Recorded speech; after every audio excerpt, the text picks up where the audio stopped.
Okay, part 1ல் அந்த 3 பாடல்களுக்குரிய music director யார் அப்படின்னு கேட்டிருந்தேன். அந்த மியூசிக் டைரக்டர் வந்து வேறு யாரும் இல்லை, எம் கீரவாணி அப்படின்னு சொல்லக்கூடியவர்கள். அந்த எம் ஸ்டாண்ட்ஸ் ஃபார் மரகதமணி. தமிழில் அவர் மியூசிக் பண்ணும்போது அவருடைய பேர் வந்து மரகதமணியாக தான் இருந்தது.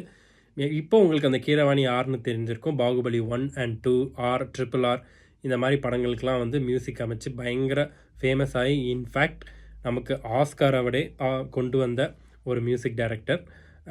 ஏஆர் ரஹ்மானுக்கு அப்புறம் ஆஸ்கார் அவார்டு வாங்கின அந்த மியூசிக் டைரக்டர். தமிழில் அவர் கேபி சார் கூட சேர்ந்து பல படங்கள் பண்ணார். இன்ஃபேக்ட் கேபி சார் தான் அவரை தமிழில் லான்ச் பண்ணார்.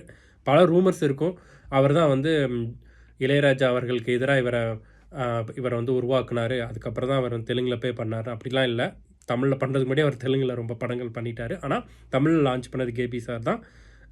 இப்படி ஒரு நல்ல பாடல்கள் கொடுத்து, ஆனால் தமிழ் இண்டஸ்ட்ரி அவரை மிஸ் பண்ணிடுச்சு, தெலுங்கில் அவரை யூஸ் பண்ணிட்டாங்க. இதான் ஆன்சர்.